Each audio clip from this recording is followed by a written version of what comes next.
Sacrifice ഇത് ഇന്ന് എല്ലാവർക്കും സുപരിചിതമാണെങ്കിലും പലപ്പോഴും ഇതിൻ്റെ യാഥാർത്ഥ്യം മറന്നുപോകുന്നു.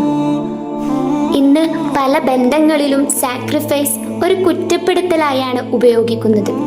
ഞാൻ നിനക്ക് വേണ്ടി ഇത്രത്തോളം സാക്രിഫൈസ് ചെയ്യുന്നില്ലേ എന്ന രീതിയിൽ വഴക്കുകൾക്കിടയിൽ എണ്ണിപ്പറയുന്ന ഒരു വാക്കായി മാറിയിരിക്കുന്നു ഇന്ന് സാക്രിഫൈസ്. പക്ഷേ ഇതിനിടയിൽ യഥാർത്ഥ സാക്രിഫൈസ് എന്താണെന്ന് നമ്മൾ മറന്നുപോയോ? അതിന് ഏറ്റവും സുന്ദരമായ ഒരു ഉദാഹരണം മക്കയിലെ ഏറ്റവും സമ്പന്നനായ യുവാവ് വില കൂടിയ സുഗന്ധങ്ങൾ വാരിപ്പൂശുമായിരുന്നു.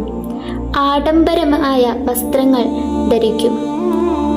അമ്മയുടെ സ്നേഹവും വാത്സല്യവും സമ്പത്തിൻ്റെ സുരക്ഷയും എല്ലാം അദ്ദേഹത്തിനുണ്ടായിരുന്നു.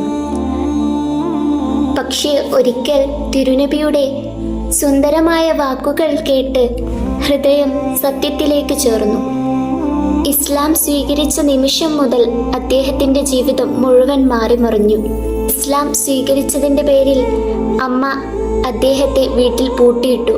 എന്നിട്ടും അദ്ദേഹം ദീനിൽ ഉറച്ചു നിന്നു. തൻ്റെ സമ്പത്തെല്ലാം ഉപേക്ഷിക്കപ്പെട്ടു. ബന്ധങ്ങളെല്ലാം അകന്നുപോയി. പക്ഷേ മുസ്ഹബ് റളിയല്ലാഹു അൻഹു ഒരിക്കലും പറഞ്ഞിട്ടില്ല ഞാൻ ഇത്രയും സാക്രിഫൈസ് ചെയ്തല്ലോ എന്ന്. അദ്ദേഹം ഒരിക്കലും എണ്ണിപ്പറഞ്ഞില്ല എന്തെല്ലാം ഞാൻ വിട്ടുകൊടുത്തെന്ന്. കാരണം അത് ആളുകൾക്കായി ചെയ്തതല്ല, അള്ളാഹുവിനായി ചെയ്തതായിരുന്നു. പിന്നീട് അദ്ദേഹം മദീനയിലേക്ക് ആദ്യ ദൗത്യ പ്രവർത്തകനായി ഹിജ്റ പോയി. അവിടെ ഖുർആൻ പഠിപ്പിച്ചു, ഇസ്ലാം പ്രചരിപ്പിച്ചു. ആഡംബര ജീവിതത്തിൽ നിന്നും ലളിത ജീവിതത്തിലേക്ക് മാറിയെങ്കിലും ഹൃദയം സമാധാനത്തോടെ നിറഞ്ഞിരുന്നു. കാരണം അതെല്ലാം അദ്ദേഹത്തിൻ്റെ സമർപ്പണമായിരുന്നു. ഉഹദ് യുദ്ധത്തിൽ അദ്ദേഹം നബി സല്ലല്ലാഹു അലൈഹി വസല്ലമയുടെ പതാക വാഹകനായിരുന്നു. ശത്രുക്കൾ അദ്ദേഹം നബി സല്ലല്ലാഹു അലൈഹി വസല്ലമയാണെന്ന് കരുതി അദ്ദേഹത്തിന് നേരെ ഇരച്ചു കയറി. കൈ മുറിഞ്ഞു വീണു. അപ്പോൾ മറ്റേ കൈയിലേക്ക് പതാക ഉയർത്തിപ്പിടിച്ചു. മറുകൈയും മുറിഞ്ഞു വീണു. എങ്കിലും പതാക വീഴാതെ നെഞ്ചോട് ചേർത്തു പിടിച്ചു.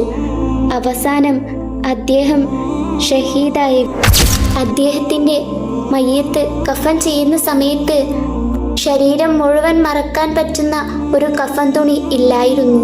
സുബ്ഹാനല്ലാഹ്, ഓർക്കണം, ഒരിക്കൽ ആഡംബരത്തിൽ ജീവിച്ചിരുന്ന മനുഷ്യനായിരുന്നു. ഇതാണ് യഥാർത്ഥ ത്യാഗം, സാക്രിഫൈസ് എന്ന് പറയുന്നത്. ഇന്ന് നമ്മൾ ബന്ധങ്ങളിൽ പറയുന്ന സാക്രിഫൈസ് പലപ്പോഴും പ്രതിഫലം പ്രതീക്ഷിക്കുന്നതാണ്, അംഗീകാരം പ്രതീക്ഷിക്കുന്നതാണ്. പക്ഷേ മുസ്ഹബ് റളിയല്ലാഹു അൻഹു പഠിപ്പിക്കുന്നത് യഥാർത്ഥ ത്യാഗം എണ്ണിപ്പറയുന്നതല്ല എന്നാണ്. അത് ഹൃദയം നിശബ്ദമായി അള്ളാഹുവിനു വേണ്ടി സമർപ്പിക്കാനുള്ളതാണ്.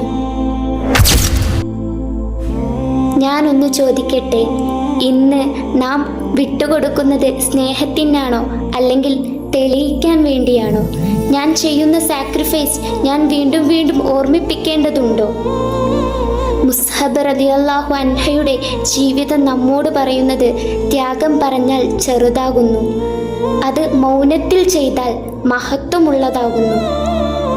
നമുക്കെല്ലാവർക്കും യഥാർത്ഥ സാക്രിഫൈസ് എന്താണെന്ന് തിരിച്ചറിയാനുള്ള ബോധം ഉണ്ടാകട്ടെ എന്ന് ആത്മാർത്ഥമായി പ്രാർത്ഥിച്ചുകൊണ്ട് നിർത്തുന്നു.